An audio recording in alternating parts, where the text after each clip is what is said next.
Biz çok hızlı asimile olan bir toplumuz.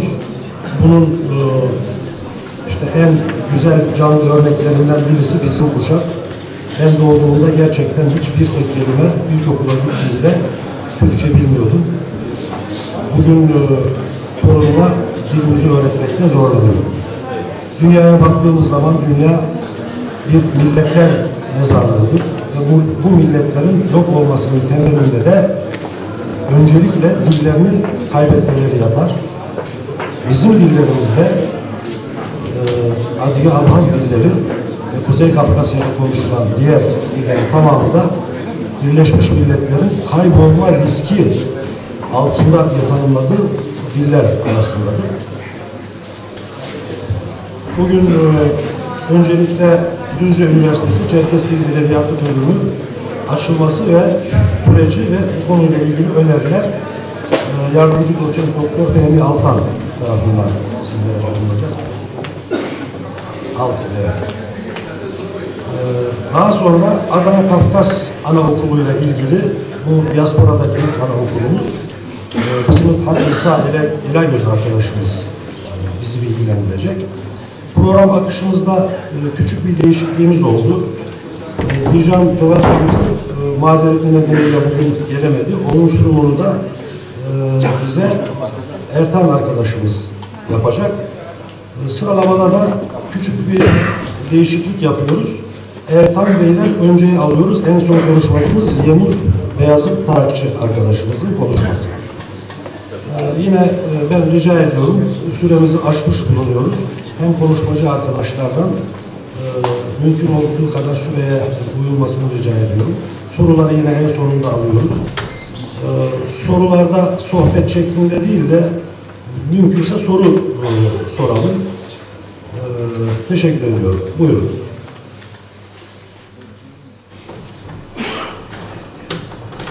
Saygıdeğer değerli KAPET yetkilileri, değerli hamateler, değerli mücevler, hepinizi saygıyla selamlıyorum. Bu konferansı bu şekilde düzenleyip de toplumumuzu bilgilendirme fırsatı verdikleri için tüm organizasyona katılan diğer arkadaşlar da kutluyorum. Sağ olun. Ben Düzce Üniversitesi Fen Edebiyat Fakültesi'nde Çerkez Dili ve Edebiyatı ana bilim dalı koordinatörüyüm. Fehmi Altın ismim ve bütün üniversite hayatımı, üniversiteyi, yüksek lisans, doktorayı hepsini Almanya'da Frankfurt Goethe Üniversitesi'nde yaptım. Geldikten sonra çalışmalarım devam ediyordu ve kısmet oldu. Düzce Üniversitesi Çerkez Dili ve Edebiyatı bölümünün açılmasıyla bizi de oraya istediler. Aradığımız insansınız dediler. Sağ olsunlar. Biz de elimizden geleni yapmaya çalışıyoruz. İnşallah yapacağız ve gayretlerimizle geçen haftalarda açılışlarımız yapıldı. Laboratuvarlar ve kültür evi. Orada bir yeniden yapılanma başlattık diye düşünüyoruz. Tabii hepinizin katkısını da bekliyoruz. Sağ olsun değerli tamatımız Muhittin Ünal orada konferansa geldi ve çok değerli bilgilerle toplumumuzu aydınlatmaya çalıştı. Ama kısa oldu. Tekrar seneye de tekrar çağıracağız ve oradaki öğretim üyelerine bilhassa bu konuları anlatabilmemiz gerekiyor. Bu üniversitenin vermiş olduğu imkanları çok iyi şekilde değerlendirmemiz gerekiyor. Ben süreyi fazla aşmadan hemen derhal kısa bir 15 dakikayı da tutmadan geçmek istiyorum ve diğer süremizde, değerli süremizde düzenli kullanalım. Düzce Üniversitesi dünyada bir ilke öncülük ederek Fen Edebiyat Fakültesi Çerkez Dili ve Edebiyatı ana bilim dalında 4 yıllık lisans eğitimi 2013-2014 öğretim döneminden itibaren verilmektedir. Bu bölüme Türkçe Sosyal puanıyla, Türkçe Sosyal 2 puanıyla puan türüyle öğrenci almaktadır. Kontenjanı 20+1. 20 kişi ve okul birincilerinden de 1 kişi alınıyor. Onun için 20+1 diyoruz. Buna Düzce Adige Kültür Derneği'nin katkıları büyük olmuştur. Tabii KAPET'in de ve diğer derneklerin desteklemesi ama Düzce Adige Kültür Derneği bilhassa inisiyatif almıştır. Kendilerinin fotoğraflarını rektöre ve diğer artı Kafkasya'ya giderek bilhassa oradaki tüm görüşmelerin altyapısında oluşturdular. O şekilde inisiyatiflerinden dolayı kendilerine teşekkür ediyoruz. Tarihi sürece kısa değinmek istiyorum.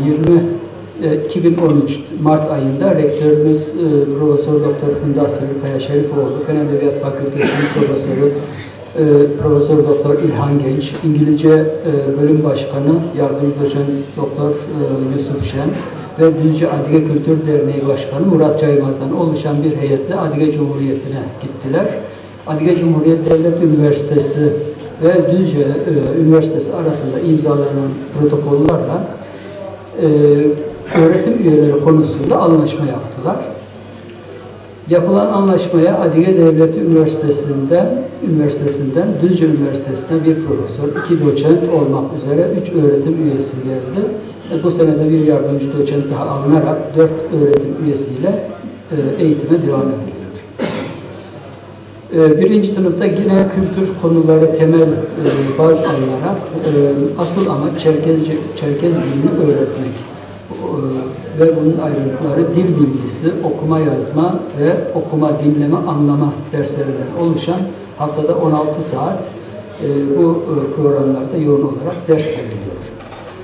Kabardin Tekstil ve Ticaret Sanayi ve Ticaret Anonim Şirketi'nin 50.000 liralık bir bağışta bulunarak Adige Dil, Edebiyat ve Araştırma Laboratuvarı kurulmasına kendileri katkılarda bulundu. Biz Kabardin Tekstil'e buradan çok teşekkür ediyoruz. Altyapısını daha da güçlendirdi. Bu şekilde devam edeceğiz. Dil öğrenmekte tabii ki böyle laboratuvar yardımıyla çok daha kolaylaşacak. İkinci sınıfta aynı derslerin işte biraz önce 16 dersten bahsettiydim. O 16 dersi 11 derse inerek ama Çerkezce öğrenmeye devam ediliyor. Tabii 4 yıla yayılmış bir şekilde Çerkezce'nin en iyi şekilde öğretilmesi. Okul bitiminde, lisans öğretim bitiminde iyi bir Çerkezce'ye hakim, iyi bir Çerkezce dilinde yazılmış, Rusça dilinde yazılmış, araştırmak için tekstleri okuyabilecek, anlayabilecek ve onlar üzerinde çalışmalar yapabilecek duruma gelmektir. Onun için 2. sınıfta 11 derse iniyor. Bunun yerine 5 derste, 5 saatte Rusça dersi ekleniyor. Rusçayı da öğrenmek zorundalar. Çünkü birçok kaynak biliyorsunuz Kafkasya'daki Rusça yazılmış. Onların da araştırılması gerekiyor. 2. sınıfta tabii ki diğer derslerde başlıyor. Çağdaş Çerkez Edebiyatı, Çerkez Tarihi, Çerkez Kültürü, Transkripsiyon ve Bilimsel Araştırma Metotları dersleriyle devam ediyor. Bir yılda öğretilen Çerkezce dilinin sosyal konular anlamaya yeterli olamayacağı için 2. sınıftan itibaren verilen tarih, kültür, sanat, bilimsel araştırma prensipleri ve sosyolojik değişim gelişimleri içeren dersleri Çerkezce ve Türkçe olarak 2 dilde verilmesi öngörüldü. Burada geçen yılki öğrencilerimiz, ilk öğrencilerimiz olduğu için sağ olsun burada da kendileri birkaç kişi buradalar. Düzce Üniversitesi Çerkez Dil ve Edebiyatı 4 yıllık lisans eğitimini bitirenlere yüksek lisans yapma imkanı sağlandı. Önümüzdeki 2015 yaz döneminde Şubat ayında yüksek lisans eğitimi başlıyor. Başarılı olanlara da doktora çalışmalarını yapmak için Adige Cumhuriyeti Devlet Üniversitesi ile yapılan ek anlaşmalarla imkan sağlandı.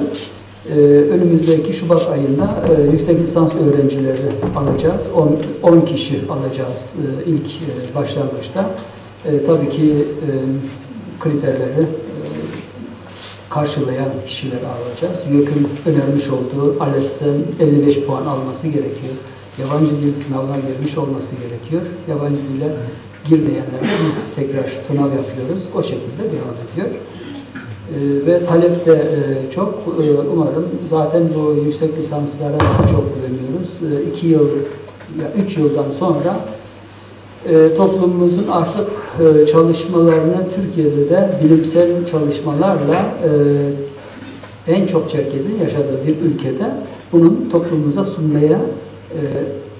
sunma aşamasına gelecek ki bu çok büyük bir aşamadır. Bu zamana kadar verilen emeklerin, verilen çabaların işte meyvesini yavaş yavaş 2 yıl sonra alacağız. Onu o umutla devam ediyor. Bölümün amacı dünyada en büyük Çerkez toplumunun yaşadığı Türkiye'de Çerkez dili ve edebiyatı ile Adige tarihi, kültürü, Adige hafıza, Adige yaşam felsefesinin öğrenilmesi ve araştırılmasını sağlamaktır.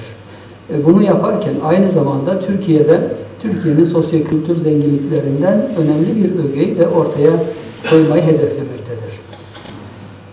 Sosyokültürel değerleri araştırma ve tekrar topluma kazandırmak gerekiyor. Bazı değerlerimiz maalesef yozlaştı veya üzerinde durulmadığı için artı imkanlar, hiçbir imkanımız yoktu. Sadece sivil örgütlerimizin inisiyatifiyle bir takım çalışmalar yapılıyordu. Üniversite bazında bir konumu yoktu. Onun için bu an o duruma kavuştuk ki onda sevindirici bir yönüyle mutluyuz. Evet, üniversite ile sahip olduğumuz kültürel değerleri erozyona uğratmadan bilimsel açıklamalarla tüm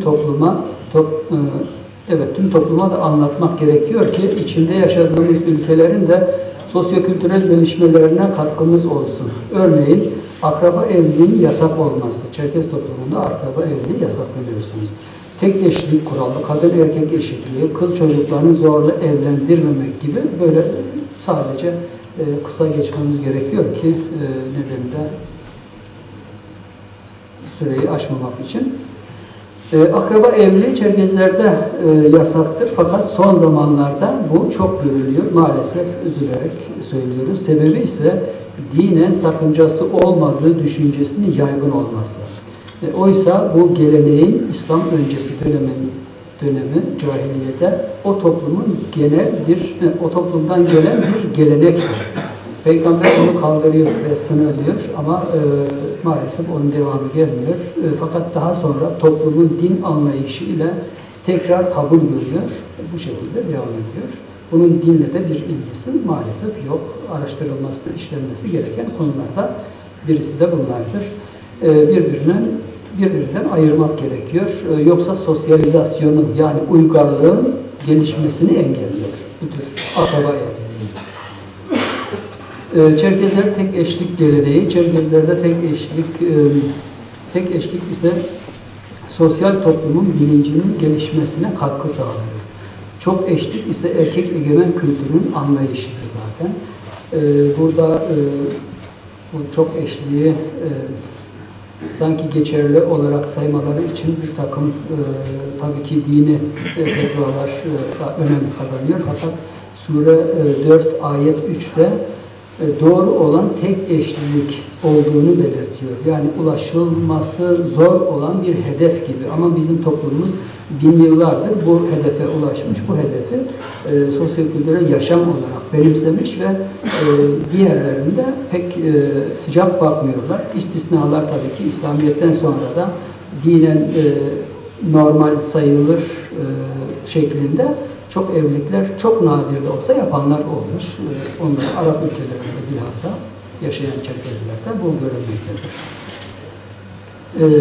Evet, o devirde yani Kur'an'da da mevcut doğru olan tek eşlik olduğunu belirtiyor. O devirde sosyolojik sorunun çözümü için 4 tane alabilmeyi kadına yalnız yaşama hakkı tanımayan toplumsal soruna çözüm olarak söylenmiş bir şeydir. O devre ait, o toplumun zorluklarının geçilebilmesi için. Yoksa bir Allah'ın göndermiş olduğu bir kural değil. Maalesef o şekilde lanse edenler de var yani. Adil olma şartıyla onu da sınırladı. Dini yaşamla hiçbir ilgisi yoktur zaten. Kadın erkek eşitliği Çerkez toplumunun sosyal dinamiğini koruyan kadınlardır. Ailede kadının sözü dinlendiği için ailenin mutluluğu sürekli kazanmakta. Bu nedenle toplumsal bilincin artmasıyla artmasıyla da kız çocukları korunuyor. Zorla evlendirme yok. O nedenle kadının toplumsal gelişmeye katkısı bireysel olarak önem kazanıyor. Bunlar detaylı işlenmesi gereken konular, fakat kısa geçmek zorundayız. Düzce Üniversitesi'ndeki imkanlarla saymakla bitmeyen Çerkezlerdeki sosyo-kültürel derinliklerin yararlarını artık bilimsel olarak ele almak mümkün hale geldi. Bu olanakları sağlayan ve katkılarından dolayı başta rektörümüz Profesör Doktor Funda Sivrikaya Şerifoğlu ve diğer katkıda bulunanlara herkese teşekkür ediyoruz. Şimdi burada bir bayan olarak geçenki açılışlarımızda biz ona bir jest yaptık. Türkiye'deki ve evet Düzce'deki artık Türkiye'deki Çerkezlerin sefereysiniz dedik. Sebebi de bir bayan olarak bir inisiyatif alıp da biraz önce saydığımız profesör dekanını alıp yardımcı doçent doktor Yusuf Şen, o da Çerkezi yönettiği için ve Adige Kültür Derneği'nin başkanını alıp inisiyatif alarak bizzat Adige Cumhuriyeti'ne gidiyor. Oradaki araştırmalarla, oradaki anlaşmalarla bu işin temeli sağlam bir şekilde atılıyor. Öğretim üyelerine geliyor ve bu şekilde başarılı bir şekilde devam ediyor. Onun için kendisine her zaman ne kadar gurur duysak, hele ki bir bayan olarak bizim toplumumuzun sosyal dinamiğini oluşturan da bayan olmasıyla böyle bir bayanın da bir öncülük yapıp da dünyada bir ilki gerçekleştirdiği için kendisine ne kadar teşekkür etsek azdır diyoruz. Ben fazla uzatmak da istemiyorum. Ayrıca Düzce Üniversitesi'nde farklı dillerin ve kültürlerin öğretilmesine karar verenleri de kutluyoruz. Ve sabırla dinlediğim için teşekkür ediyorum. Sağ olun.